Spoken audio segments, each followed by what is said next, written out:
All right, so for these other long-term opportunities that Nintendo sees, and you've mentioned a couple of them, let's talk digital and online. So Nintendo reported that digital sales for the Switch were up 87% in fiscal 2018, but still a very small part of the business at just $573 million, about 6% of total revenue. Fast growing though. It's something Nintendo can do better than other publishers. Because most of the biggest selling titles are actually titles they own, cutting out the middleman is a huge increase in revenue. In theory, it could allow them to sell you a game directly cheaper and still make more money. So the negative on digital downloads and what's been holding them back is speed. I don't know. Do you own a game console? Yes, I do, but not the Switch. Have you ever downloaded a game? Yes. It's slow. It can take all day. And they're huge files these days. Yeah. The Switch games are more simple, because they don't have the top tier resolution. They don't have some of the Switch games. You could decide at dinner, I'm going to download this game. And then by the time you're done, it's done. So this is an improving technology that creates a really easy way to put games into people's hands. You no longer have to stand in line in stores. You can get things on release days. You can charge more to get it 3 or 4 days early, which they've done on some of their games. So this is going to be a growing area, but it's something that's more dependent on internet than it is necessarily Nintendo. Yeah. And their Switch Online offering was only launched last month on September 18th. So this gives players the ability to access online multiplayer, certain voice chat services, cloud saves, and other features. The corresponding online subscriptions for the PlayStation and Xbox, for example, they've made a lot of money for Sony and Microsoft. And we've talked before in the context of these video game companies, how digital downloads, not only in terms of the lower cost of distributing games digitally, but all the different add-ons and in-game purchases that can be made are really boosting the margins for those companies.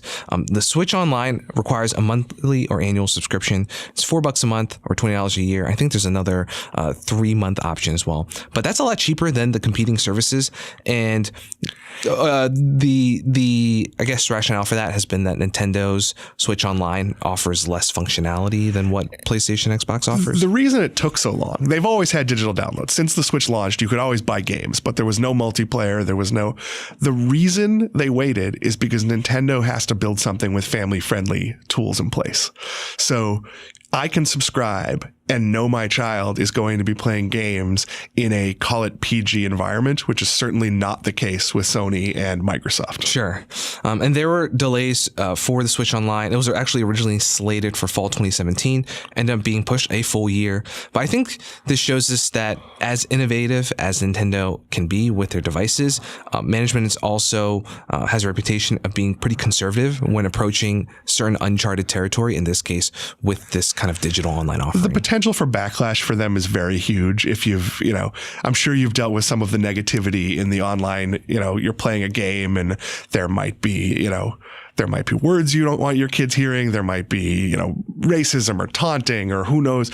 So Nintendo goes very carefully because they don't want to be in a situation where any of their family-friendly games, and even when they take a sort of, NC-17 game or, an adult game and port it to Nintendo, they generally tone it down a little bit, take some of the blood out, take some of the violence out.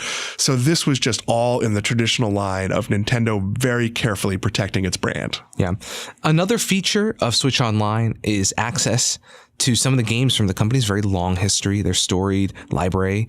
The popularity and value of the Nintendo, their library of titles, I think it's really undeniable at this point. And a good example of just how valuable it has been for the company is in the limited runs that they offered for the NES Classic and then the SNES Classic. So these were kind of like shrunken down versions of those original classic consoles. The first one, the NES Classic, had 1.5 million units, limited, sold out in no time. And then the SNES Classic for fiscal 2018 sold 5.3 million units. And each of these holds about 20 or so games. You simply couldn't find them. I would love to own either one of them, and they were not available. And people love some of these classic titles that much. They still love them, and that's something that's also offered with the Switch Online subscription. And it fits the age group. So if you have an 8-year-old and he's never played Castlevania before, he's not going to feel like it's outdated. So because the Switch doesn't have the whiz-bang graphics of the Xbox One or the PS4, the younger user who's been playing, games on their mobile phone or their parents' mobile phone. All of those archive titles are very fresh and very exciting because they haven't started playing Call of Duty and like the very high-end, immersive, realistic games.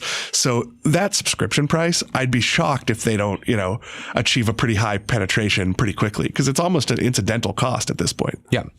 So an even bigger opportunity than Switch Online, in my opinion, is taking all of this intellectual property that Nintendo has, these very famous franchises and characters, and leveraging outside of Nintendo's core territory in terms of video games. So that's why a lot of investors are tracking the company's progress in mobile. So in the annual report, management said about its smart device games or its mobile games, we plan to expand our smart device business into one of our major pillars of revenue. And in doing so, strengthen the foundation of the business, generate synergy with our dedicated video game business, and maximize business for Nintendo as a whole. So the smart devices business grew 62% year over year to $370 million in fiscal 2018. So it's, again, this is a small but fast-growing part of the Nintendo empire. What do you think? I think it's important. It used to be a very walled world. If you wanted Nintendo characters, you had to buy a Nintendo device. I don't think they should take every game and port it to every platform. I think we've seen recently, Sony having the new Spider-Man game exclusively was a driver for video game sales. But I do think selectively taking titles, bringing a version of Mario Kart that's appropriate for a smartphone to a smartphone is probably going to make people want to play the full version of the game and do all the things you could do in Switch, or if you've ever played it in like a Dave & Buster's, all that kind of stuff. You can't do that all on a smartphone, but you can bring the experience, you could build the base. Look what they've been able to do with Pokemon. Pokemon Go is a sort of Nintendo related product. The ownership of all that is complicated, but that took a character that was previously only a 3DS character in terms of video games and a Nintendo console character and made it, if not still the biggest, for a time, the biggest mobile game. So that showed the enormous potential of taking Mario or Donkey Kong or Zelda, or actually it's not Zelda, it's Link, who's the character in Zelda, and just bringing all those to other devices. If they do it carefully, it could be very, very big. Yeah. Just an example here, Super Mario Run was the first mobile title. It launched in 2016, has been downloaded over 200 million times. So again, this is a case where Nintendo was late to the game, just as it was with online multiplayer service, for example. But this part of the business reminds me a little bit of Walt Disney, in that, you have all these beloved characters.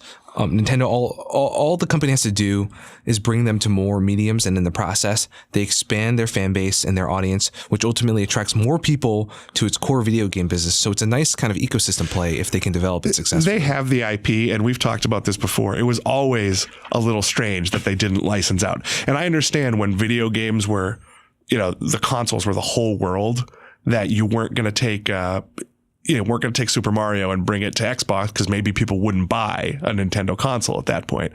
But now that a console is not competing with a smartphone, those are different gameplay experience. It's different times of day, different locations. They really should bring as much as they can sort of everywhere to, as you said, to grow their fan base, to just make everything bigger and make these characters bigger.